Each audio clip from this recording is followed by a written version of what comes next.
Fine. Karina, thank you very much for joining us this morning. I really appreciate your time. Hello, Aubrey. It is great talking to you, and hello to your listeners. Really appreciate your time, Karina. Tell me, Romania, Pennsylvania in Romania? It's actually Transylvania in Romania. Oh, So Transylvania. All right. Okay. So I got a little bit. Exactly. Where vampires are from. I believe so. Count Dracula should be around there somewhere, eh? All right, Karina. So let's start. Just around the corner.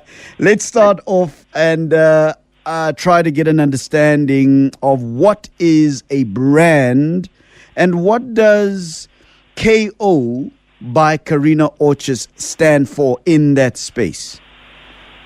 Okay. So basically, I'm the CEO brand master at one of the most innovative branding agencies, KO by Karina Orchis, my own agency. Yeah. I'm also an international and TED speaker, a serial entrepreneur, best-selling author, and life and brand coach. Yeah. So that is something you should know about me. Sure. And I guess the first question is, what is a brand? Yeah.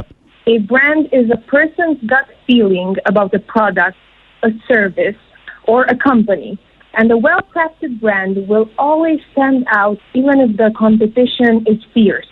People do not fall in love with a thought leader or a public figure or with a mere product. People fall in love with brands. They trust them, believe in their superiority, and identify with what they represent. Yeah. And in that sense, a brand master, because you were asking me what is a brand master. Yeah. A brand master is the manager of all the brand-related elements. So let's say websites, business cards, advertisements, colors, logos, and so on and so forth. So much like an accountant is in charge of your financial situation, a brand master needs to ensure that the market has the right perceptions about you, your product, or your services. The brand master is the person who is in charge of the perception management that is the product or the service in question, basically. So Karina Orchis is my own company, and here we focus on creating elite brands. So brands that will stand out throughout time, that are just so remarkably crafted. An elite brand is very different from a normal or just from an ordinary self-promotion tactic. An elite brand involves a combination of marketing and personal development. And achieving elite status, whether in real life or in branding, takes sacrifice. And much like an Olympic athlete is different from an amateur athlete. So let me understand, just work with me on this one, Karina. So the brand is not necessarily the individual, the person, but it is what that person represents in the minds of those he or she or it tries to serve, right? Yeah, the consumers. Yes, the consumers. So brand is what others think that product, service, or person represents. Because you see, there are different types of branding. You have personal branding, the branding of people. You have employer branding, company branding, product and service branding, political branding, and so on and so forth. So ultimately, we can have a brand that represents what a particular individual is all about, but does that mean that the brand can sometimes be incongruous? In other words, not in line with the values and the actions and the behavior of the person that sometimes represents the brand? Does that happen sometimes? I think this is definitely a debate that is currently going on in the personal branding arena. And there are some who claim that sometimes there's a lack of congruency between the personal brand and the person who is behind the brand. Yeah. But nowadays, and in my own approach, I like to think that there needs to be a deep congruency between the person and the personal brand. Because you see, the internet has changed the rules of the game, and now everything is much more transparent. So in the past, a person could have pretended like they're someone else just for publicity, just for posterity. But nowadays, they can, in fact, not lie about it for too long. So I do believe that nowadays it is very important for the person to show authenticity in their personal brand. Yes. But what you said is also true. Sometimes some of the values of the person in question might contradict the personal brand. It really depends on the approach. It depends on the objectives of that person and the brand master they're working with. Now, if the job of somebody like yourself, I imagine, Karina, is to bring about that congruency so that there is a level of trust by the consumer of that brand, trusting the idea that the brand and the representative of the brand are as congruent as possible. What are some of the challenges that you meet with in trying to bring about that alignment so that ultimately, I would imagine, is your goal, so that there is this alignment between brand ambassador and brand? I think a lot of people face numerous problems when they try to get in line with their goals. And this is a subject I actually tackle in my book, Cracking the Code to Success, which is an Amazon bestseller. I co-authored with Brian Tracy, for which I actually received the prize in Hollywood, California. And I'm focusing specifically on this subject. And I'm telling people the step-by-step formula on how to build that personal brand for themselves. Because a lot of people get stuck right at the beginning of the journey. So everybody wants to become a personal brand within a few months, when in fact it is a process that often takes years, and it involves lots of patience. You see, before everything, you need to know what your objectives are in life. You need to know what your objectives are in business. Yeah. Then you need to scrutinize. Your competition and the international and national context for the brand which you want to construct.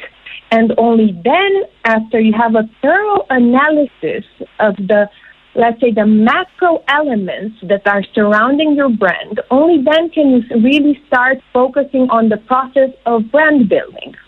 Then, to answer your question, we have the second problem most people face, which is their very own brand audit.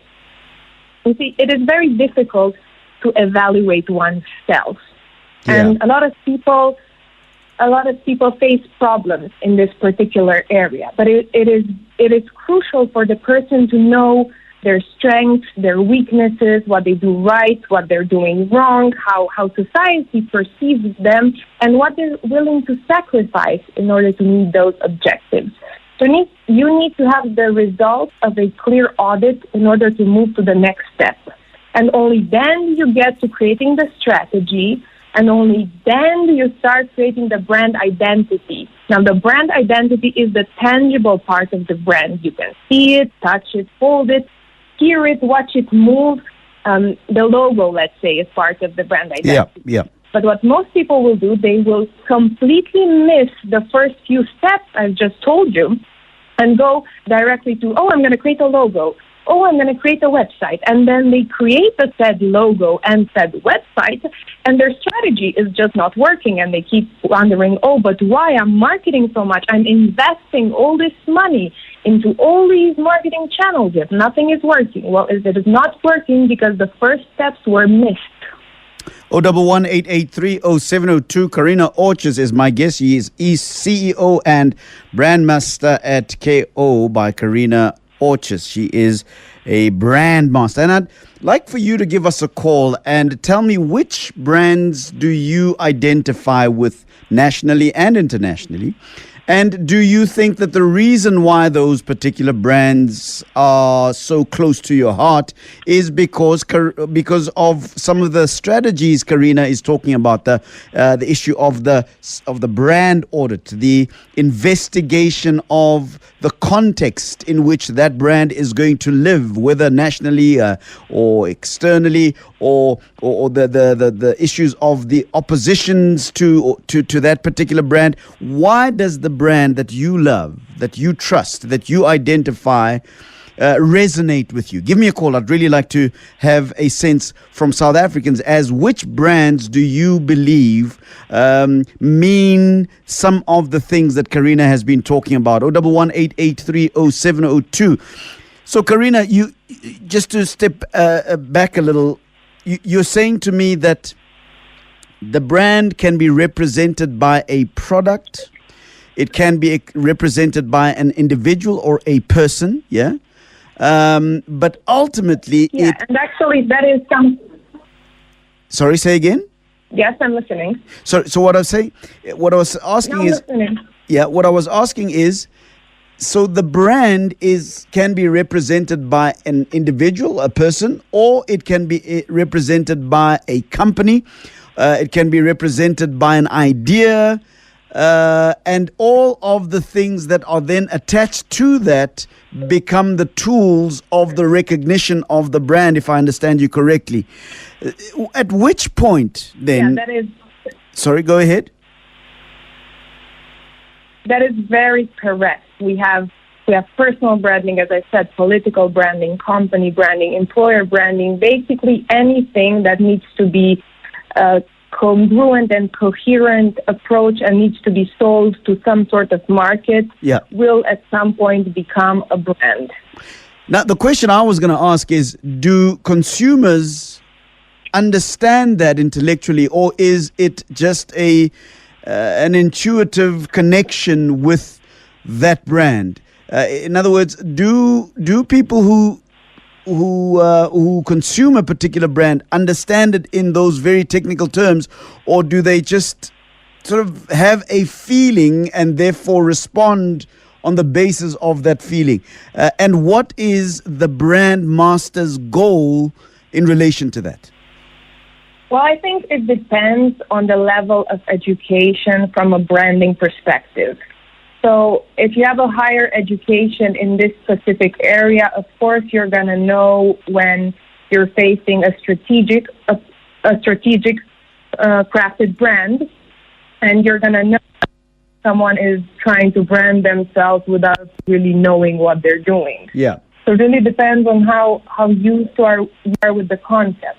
Now, in terms of the ordinary consumer of that certain brand, I don't think most people realize it. Most people just identify with that brand, and then they just purchase based on a feeling. If you think about it, we have all these personal brands around.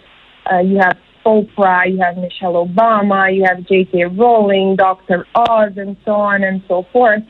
And I think most people just see them either as public figures or authors, but I don't think that their complete image is a construct of a brand master who actually considered that there is an audience that will enjoy following the symbol that is that personal brand. Yeah.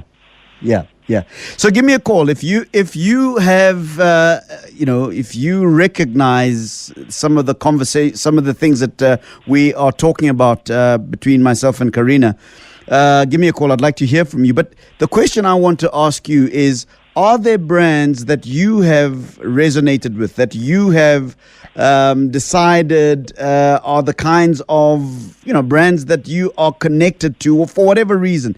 But have you perhaps stopped to think that perhaps what you've fallen in love with, whatever you resonate with, whatever you trust, is not just on the basis of the product and what you enjoy, but rather a carefully constructed idea to produce that very trust that you have, I suppose, imbued on that particular product, brand, or whatever the case may be? Give me a call.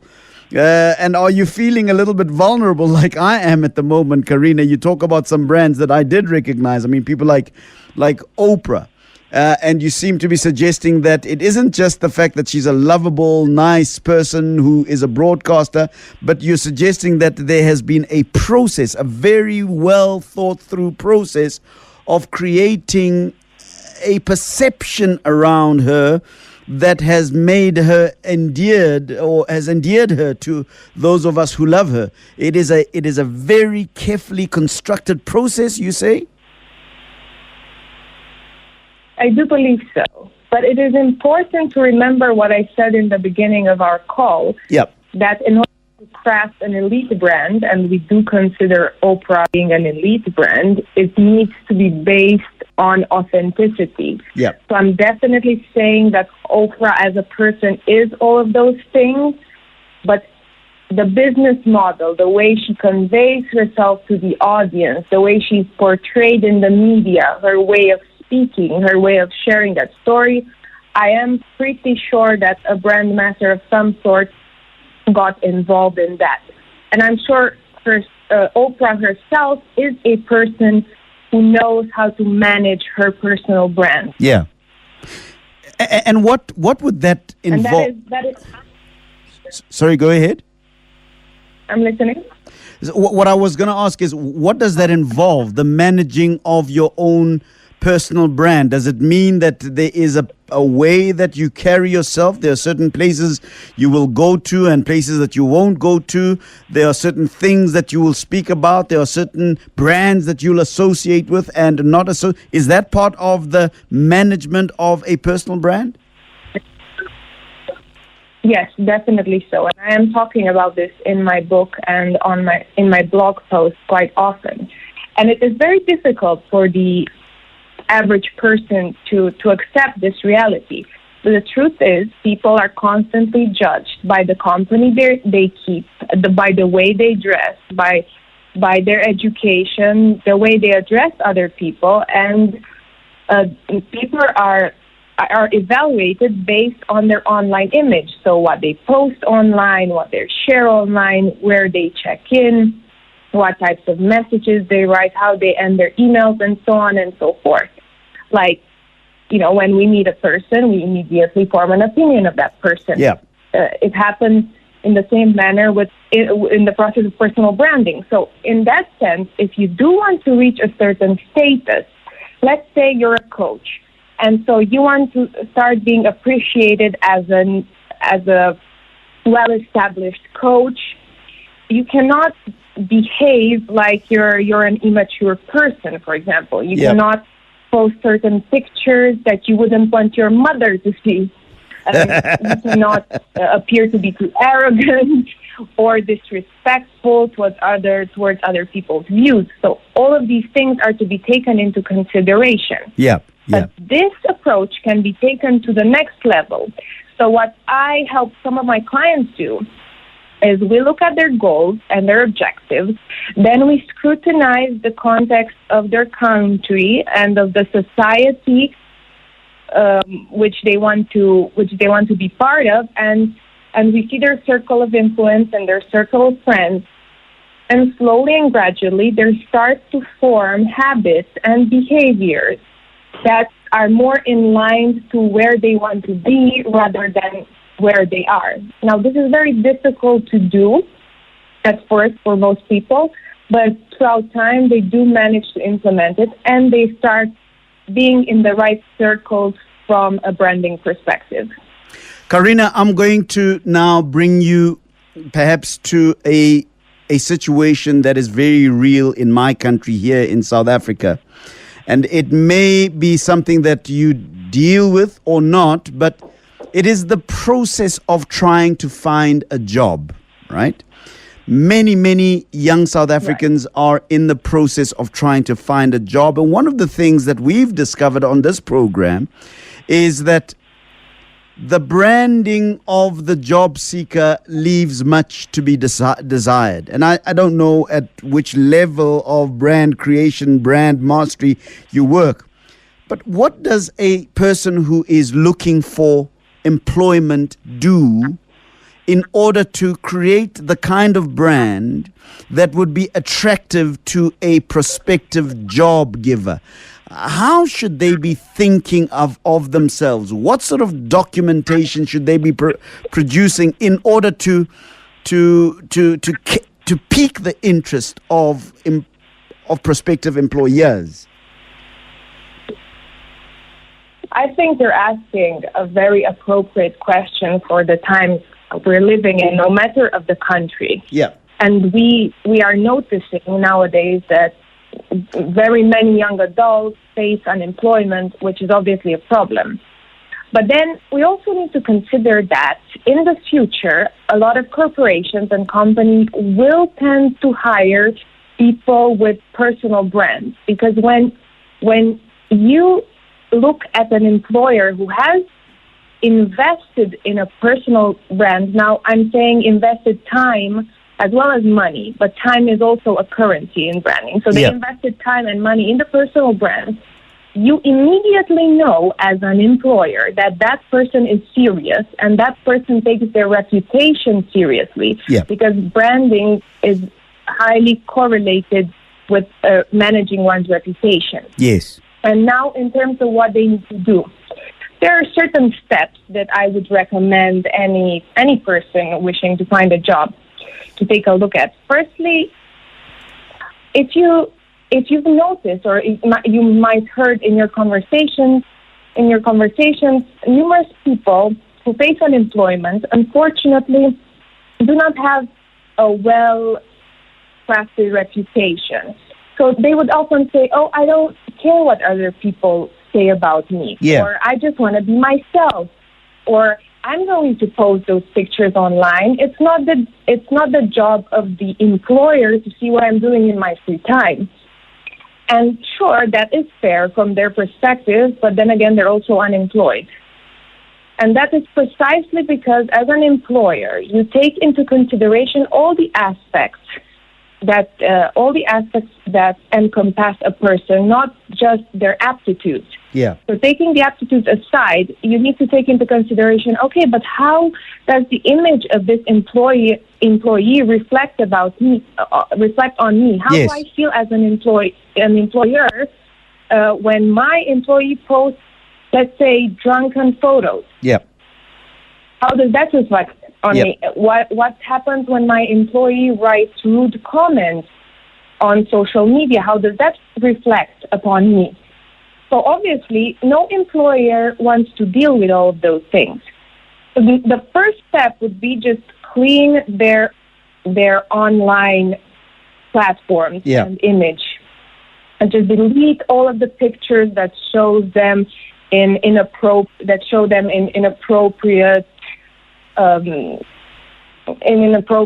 circumstances. Stop writing rude comments, and stop just portraying the image of a youngster who doesn't know what they want from life. That would be in a nutshell. And just remember that your online reputation is permanent. And you might think it's funny now, but in 2 years' time, when you want to go get that manager position, your supervisor might not think it was funny that you were, on a certain holiday behaving badly. All right. So that's the first thing I'll take into consideration. Sure, absolutely. I've got a number of callers already that want to ask you some questions and perhaps make a few comments. You can give us a call as I speak to Karina Orchis. She is CEO and Brand Master at KO by Karina Orchis. And I would love to hear from you if you're a young person, an older person that is looking for a job. Have you considered the issue of what your brand may represent to a prospective employer about you? Give me a call. And have you actually stopped to think that maybe some of the things that you've been posting on Facebook, Twitter, may be an impediment to you getting some sort of employment, because your brand as it currently is may not necessarily be in line with the brand of the organization you wish to be employed by? Give me a call, 011-883-0702. I'm going to take a call now from Prudence in Brakpan. Prudence, good morning to you. You're speaking to Karina. Brent. Yeah, good morning to you, Prudence. Go ahead. Yes. Aubrey, I've just recently come out of the closet as a mental disorder survivor. Yes. And I've decided to create a brand around that to deal with the stigma. Yes. So I would like to know I was thinking of a documentary. Yes. So I don't know whether Karina will agree with me. Yeah. Because I've been through a lot, and I stopped taking drugs in 2014 because I realized that they are killing. Yes. And I focus on alternative therapies, and I educated. I went for my degree, went for my honors. I read a lot, so that has helped me to survive. Yeah. So Prudence, because there's a little bit of a delay between Karina and ourselves. So if you don't mind me just paraphrasing, so that Karina can maybe get all of the things that you were saying. Yeah. And first of all, congratulations. Well done that you've made this. It's a momentous decision. It's a really great decision, and I think that you're the right person to actually go out there and tell people that your life can change. So I really love the fact that you've taken a tragedy in your life and you are trying to turn it around. But Karina, Prudence. Can I just add something? Sure. Yep. Those who want to follow me, I've been very authentic on my Facebook. My Facebook profile is Prudence Mweketi. All right, but you stop there. I want Karina to respond to your situation. So, Karina, you hear Prudence's situation. She is somebody that was, I suppose, addicted to drugs, had issues. No, Aubrey. Yeah, no? I was bipolar. Bipolar. Bipolar. Oh, so when you say you stopped drugs, you meant I stopped the psychiatric treatment. I see. No, I understand. All right. So, Karina, did you get the full story there? And can you help out there? Yeah, one question I have for Prudence, and hello, and thank you for your questions and for being so brave in just telling your story to the audience. I'm unclear in regards to what your goal and objective is. Maybe I didn't catch that in your story, or you didn't mention it. Can you just clarify on that? My objective is to deal with the stigma around mental disorders. And as a professional nurse and an economist, I mean, I have lots to contribute by telling my story of how it went up to where I am now. So it's like profiling me. Okay. To be a brand, yes. To do a what? I'm sorry? To educate the public about mental disorders. Okay. Finally got that. Okay. So from what I understand, you've been through this experience, you overcame the experience, and now you want to share your experience, your thoughts, and your problem-solving techniques with the general public. Did I understand that correctly? Yes. Okay, so the first thing you need to do is have a real grasp and evaluation of where you're at. So what are your current resources, both from a financial standpoint, because I will not lie to you, personal branding is not the cheapest of businesses. Okay. But also from a time standpoint, you need to know how much time you're willing to invest in this process. Yes. And what is your final goal? So do you want to become, let's say, a speaker, a global speaker maybe even? Do you want to be an author? Do you want to be a trainer maybe? Do you want to be a trainer who is aimed at, let's say, young adults in high school? And only after you're very clear and you pigeonhole your goals, then you can figure your strategy towards reaching that goal. Because the branding approach would be quite different if you would want to be a trainer or an author or a public figure or run for office. I don't know. Do you have a very specific and clear goal, Prudence? I would very much like to be a global speaker, attend all those conferences that they organize, but as well as train the trainers, because there's a need for training and education around this matter. Okay, so you want to be a global speaker. That is great. So the next thing you need to do is ensure that you have all the courses and all the education that you need. So you need to have maybe you need to get into some speaking courses in order to ensure that you're ready for that. Maybe you need to get another degree. But from a branding perspective, I would say just start figuring out what you want to say, and then start producing content on your social media platforms, on your blog. Maybe even create a podcast in which you just share your thoughts with the general public. Not overpost, maybe just once a week for starters. See how it feels to you, and in a few months after you realize if it is for you or if it's not for you, then you can start seriously start creating your logo, creating your website, rewriting your personal story.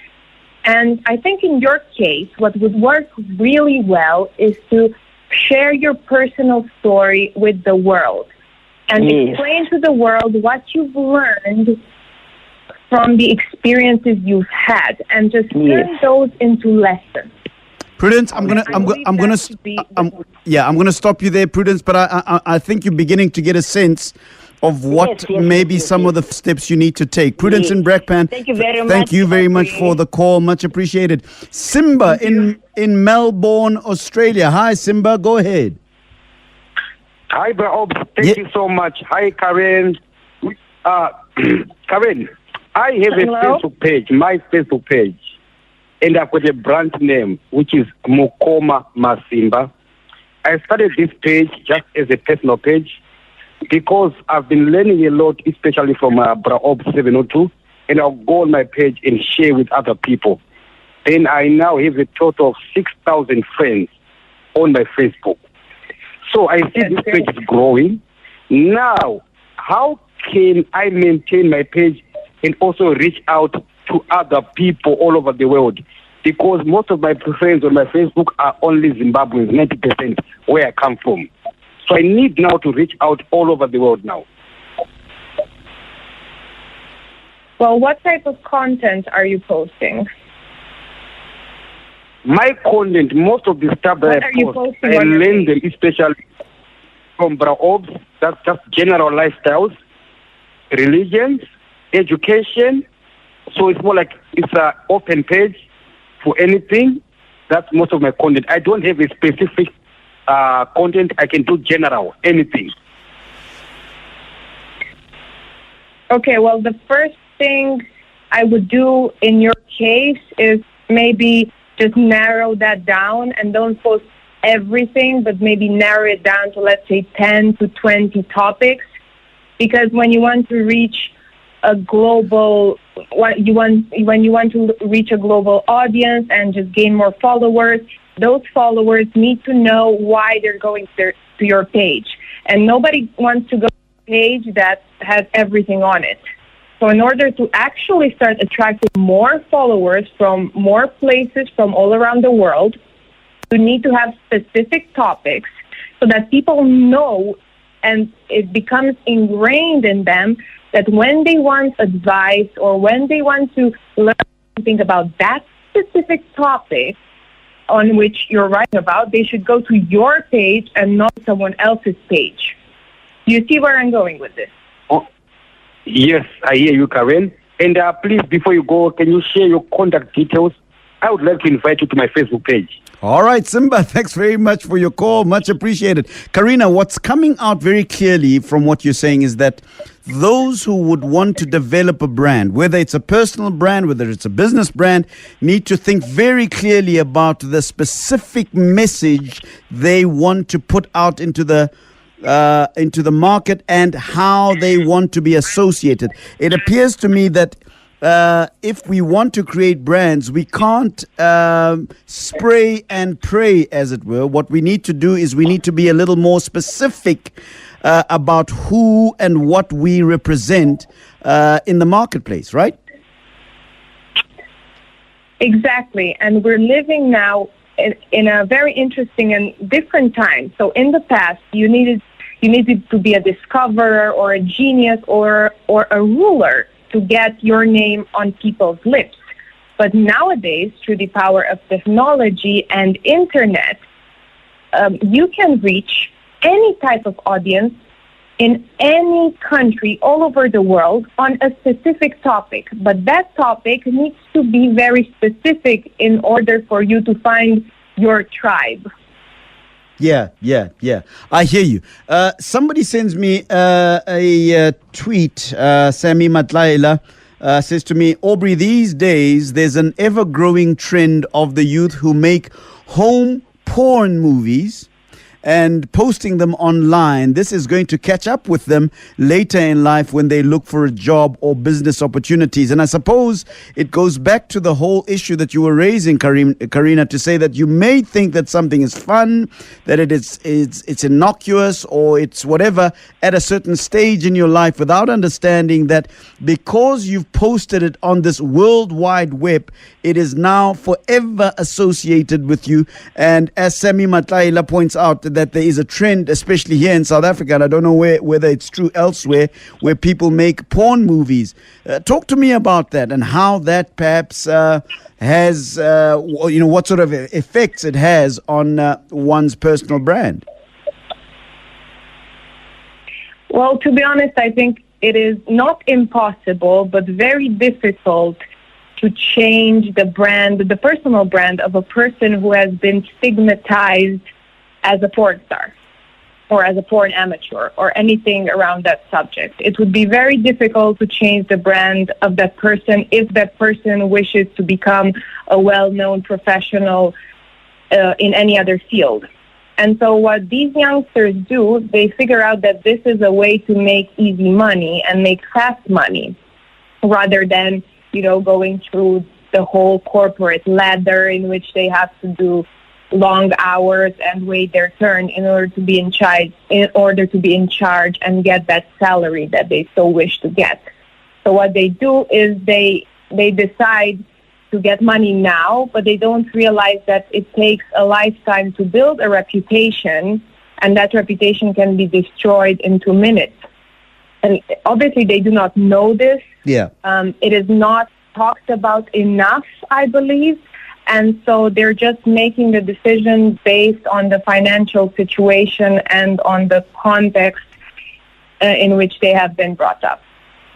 I'd like to understand. I mean, and I'm speaking for myself now, Karina, because I don't really get it, right? I don't really get how having lots of followers, for whatever reason, yeah, I don't understand how having lots of followers as Facebook followers or Twitter followers, how that can be changed into money. I'm still a little bit lost about that. Please explain that to me. Yeah, sure. So nowadays people want to gain followers for loads of reasons. Some of them want to gain followers for attention. Some of them want to gain followers for validation. Most of them want to turn their followers into clients. So let's take my example. I have around 30,000 followers on Instagram, but most of my followers are also clients, or they contribute in some sort to my community, or they want to buy my books, or they want to learn from me, or I'm their mentor or something of that sort. Yeah. So if you're a thought leader, you won't necessarily aim to make money directly from your social media account. But I'm guessing that you're asking me about the other types of influencers, the influencers who have like 100,000 followers, 1 million, 2 million followers, and so on and so forth. Yes. Now, these are the new celebrities of our time, as we call them, and they make money in various ways. But actually, the money they make is not as big as society likes to portray it.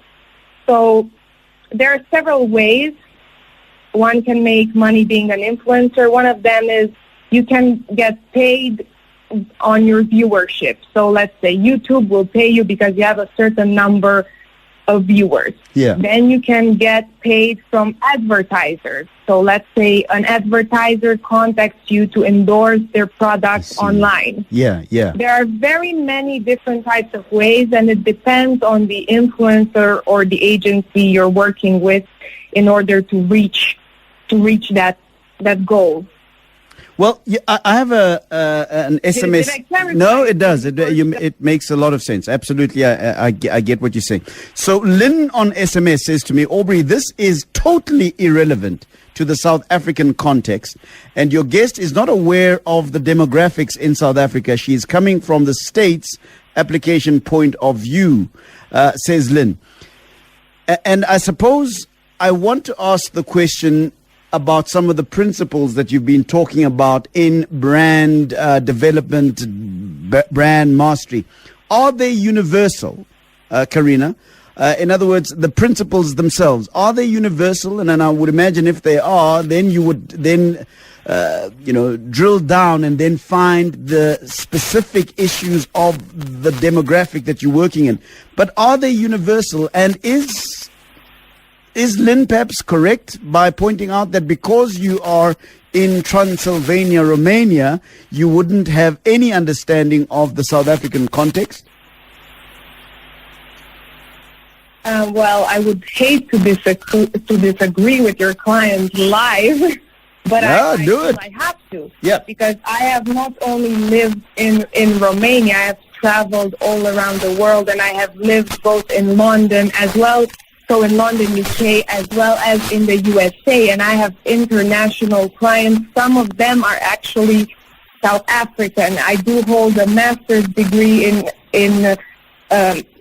business and in marketing. I do have a degree in politics, so I know a lot about what is going on specifically in countries around the world. And if you want to get my opinion, I think South Africa is now really in a position in which there's a lot of attention on brands. And I think branding and personal branding has emerged as a term in the vocabulary of South Africans for about 3 or 4 years now, and it's becoming something they're very much interested in. And to go back to your question, these rules are universal, but you definitely need to apply them, as I said in the beginning, to the context and to the society that we're talking about. So you need to, let's say, think American but act South African. Yeah. Think globally and act South African. I hear you.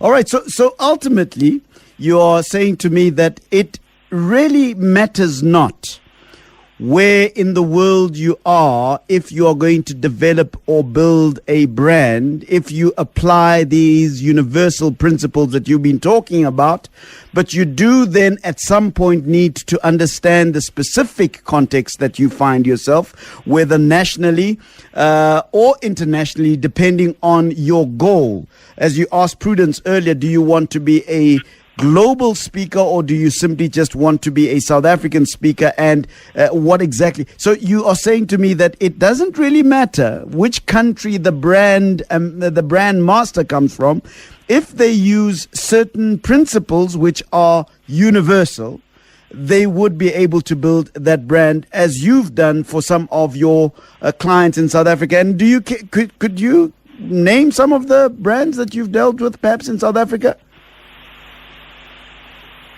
Well, I believe we have the same connection in Karen Black. She's one I worked with, and I did work with some political figures. Yep. But obviously, under confidentiality agreements, I cannot share those names with you, especially live.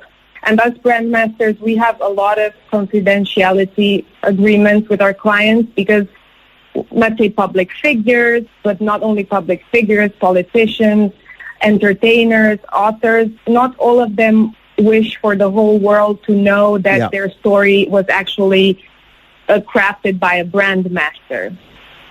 So yes, in that sense, isn't that a little deceptive though, Karina?